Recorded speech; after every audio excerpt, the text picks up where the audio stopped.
रानी माँ शारदे को नमन करता हूँ और प्रभु श्री राम के चरणों में प्रणाम करता हूँ और सीतापुर के पावन धरती को नमन करता हूँ, मंच को नमन करता हूँ। आप लोगों की गरिमामय उपस्थिति को मैं प्रणाम करता हूँ।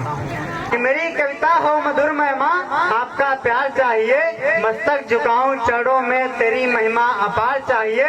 और कमलों पर है सदा आसन माँ शारदे जी का, कमलों पर है सदा आसन माँ शारदे जी का। हाथों में वीणा माँ तो स्वरों में झनकार चाहिए, हाथों में वीणा माँ तो स्वरों में झनकार चाहिए। मैं उन नौजवानों से मैं कहना चाहूंगा कि आप लोग तालियां बजाते रहिएगा कि माँ का सम्मान नहीं करते लोग और माँ को वृद्धाश्रम में छोड़ आते हैं। और मैं उनको ये पंक्तियां, चंद पंक्तियां समर्पित करना चाहता हूँ कि तुम्हें मिलेगी जन्नत सिर्फ माँ के कदमों में, कि तुम्हें मिलेगी जन्नत सिर्फ माँ के कदमों में और मिलेगी शोहरत सिर्फ माँ के कदमों में। चाहत है दिल में प्रेम करते हो माँ से तो मुस्कान भी मिलेगी सिर्फ माँ के कदमों में, तो मुस्कान भी मिलेगी सिर्फ माँ के कदमों में। नारी शक्ति जहाँ बैठी है मैं पंक्तियां समर्पित करता हूँ कि हर खुशी का नजारा है माँ के कदमों में, कि हर खुशी का नजारा है माँ के कदमों में। सभी मुसीबतों का सहारा है माँ के कदमों में। और हम सब कैसे दूर हो सकते हैं अपनी जन्म जननी से, क्योंकि चांद का तारा है माँ के कदमों में, क्योंकि चांद का तारा है माँ के कदमों में। कि रूठ जाते हो तुम तो मनाती है माँ, रूठ जाते हो तुम तो मनाती है माँ, रोने की आवाज को सुनकर घबराती है माँ। और बचपन में गले लगाकर माँ प्यार करती है, तब दूर हो जाते हैं नीरस तो याद आती है माँ, तब दूर हो जाते हैं नीरस तो याद आती है माँ। और माँ की बात हुई है तो मैं बेटी की बात करना चाहूंगा, क्योंकि बहन बेटियां यहाँ बैठी हुई हैं और मैं उस मुद्दे की मैं बात करना चाहता हूँ। जब हिंदुस्तान की बहन बेटियों के साथ बलात्कार, दुष्कर्म, अत्याचार किए जा रहे हैं और आए दिन सोशल मीडिया पे, अखबारों में सुनने और देखने को मिल रहा है कि कभी 14 साल की लड़की, कभी 15 साल की लड़की, कभी 14 साल की लड़की के साथ बलात्कार किया जा रहा है। और मैं मेरी दो बात मैं बताऊंगा और ये पूरे देश में सभी लोगों के दिल और दिमाग में होनी चाहिए। पहली बात ये है कि जिस नजर से हम लोग अपनी बहन बेटियों को देखते हैं उस नजर से हिंदुस्तान की सभी बहन बेटियों को देखना चाहिए। और अपनी बहन बेटियों की इज्जत हिंदुस्तान के सभी बहन बेटियों के इज्जत के बराबर होती है। और कभी की कलम उठती है और लिखती है कि कोई इज्जत लुटी कैसे, कोई कैसे पुलिंदा है। मैं आशीर्वाद चाहता हूँ कि कोई इज्जत लुटी कैसे, कोई कैसे पुलिंदा है। जब मंजर देख कर अंबर संग आसमां भी शर्मिंदा है। कोई इज्जत नहीं सकती यहाँ पर बेटियों की, कोई इज्जत नहीं सकती यहाँ पर बेटियों की। ऐसा कृत्य करके भी दुशासन अब तक जिंदा है, ऐसा कृत्य करके भी दुशासन अब तक जिंदा है। दुशासन जिसकी खातिर मारा हो, देखे नारियों पर उपदेश नटवर ने दुष्ट दानवों को संघारा हो। रावण जैसे महाबली का लंका लोक भी, रावण जैसे महाबली का लंका लोक भी देवी ने अब स्वीकारा हो। उसे हिंदुस्तान में मैं कैसे कह दूं, कभी हिंदुस्तान भी हारा हो, कभी हिंदुस्तान भी हारा हो। और मैं पढ़ना चाहूंगा देश की सुरक्षा की मैं 4 पंक्तियां पढ़ना चाहूंगा कि जमाने के मसीहाओं से अब होशियार हो जाओ, कि जमाने के मसीहाओं से अब होशियार हो जाओ। वतन की अब हिफाजत के लिए हथियार हो जाओ। और जमाना अब तुला है मुल्क मेरा मिटाने में, जमाना अब तुला है मुल्क मेरा मिटाने में। रखो सर पर कफन अपने सभी तैयार हो जाओ, रखो सर पर कफन अपने सभी तैयार हो जाओ।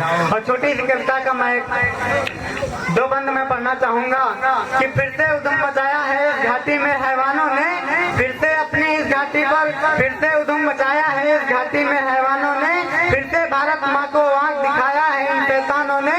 और फिर से अपनी इस घाटी पर लाल बवंडर छाया है, फिर से अपनी इस घाटी पर अपना भगवा घबराया है। और फिर से युवा कैद हो गया राजनीति के बक्से में, फिर से पाकिस्तान घुसा आता है भारत माँ के नक्शे में। और फिर से सूरज डरा हुआ है युग के चांद सितारों से, फिर से सूरज डरा हुआ है युग के चांद सितारों से। फिर से भारत माता हार गई है मजहब के गद्दारों से, फिर से भारत माता हार गई है मजहब के गद्दारों से। कोई दुष्ट प्रवृत्ति के सुरों पर मंच से मैं तालियां चाहता हूं, आप लोगों से मैं तालियां चाहता हूं। आखिरी पंक्ति में जोरदार तालियां बजा के मैं पढ़ना चाहता हूं कि कब तक बात करेगा कोई दुष्ट प्रवृत्ति के सुरों पर, कब तक बात करेगा कोई दुष्ट प्रवृत्ति के सुरों पर, कब तक सत्याघात करेगा इन वीरों पर, कब तक बड़ी राजनीति के इनके पाँव में जकड़ी जाएगी, कब तक पुलिस चोर के हाथों पकड़ी जाएगी, और कब तक कोई उधम मचाए अपनी कोमल घाटी में, कब तक शत्रु माफ करे जी हम सबकी अपनी माटी में, और कब तक माता अपने घर की अपने पे पछताएगी,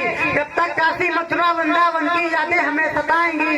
अरे कब तक कोई राज करेगा हम सबकी ही छाती में, कब तक कोई राज करेगा हम सबकी ही छाती में, और कब तक खंजर घुसा रहेगा भारत माँ की छाती में, कब तक खंजर घुसा रहेगा भारत माँ की छाती में। अरे तंबू से निकलकर महल में आए और उनकी प्राण प्रतिष्ठा संपन्न हुई, और प्राण प्रतिष्ठा संपन्न हुई। मैं पढ़ना चाहूंगा, राम मंदिर तो बनना जरूरी था ही, और क्या जरूरी था मैं पढ़ना चाहता हूँ, छंद के माध्यम से मैं बताना चाहता हूँ कि रावणों से मोह और रामचंद्र जी से वैर, कि रावणों से मोह और रामचंद्र जी से वैर, ऐसे दुष्ट दानवों को मारना जरूरी था।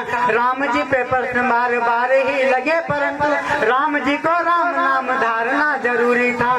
केवट ने राम जी को सरयू कराया पार, केवट ने राम जी को सरयू कराया पार, राम जी का केवट को तारना जरूरी था, राम जी का केवट को तारना जरूरी था।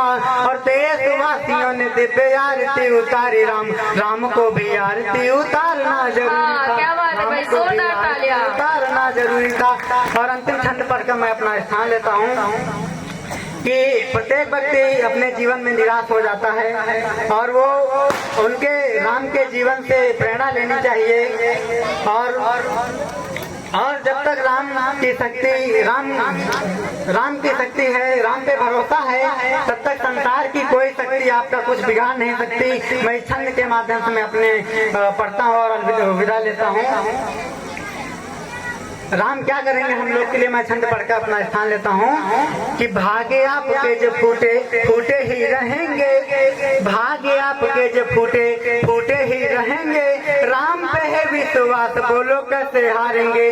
आज है बुरा आज है बुरा जो वक्त बीत ही जाएगा, मेरे पूज्य रघुनाथ बोलो कैसे मारेंगे। आपका ये भार जो संभलता नहीं है आपसे, आस्था है राम पे तो सब राम ही संभालेंगे, आस्था है राम पे तो सब राम ही संभालेंगे। इसीलिए मित्र आप मन छोटा मत कीजिएगा, इसीलिए मित्र आप मन छोटा मत कीजिएगा, आपकी विपत्तियों को राम ही टालेंगे, आपकी विपत्तियों को राम ही टालेंगे। जय हिंद।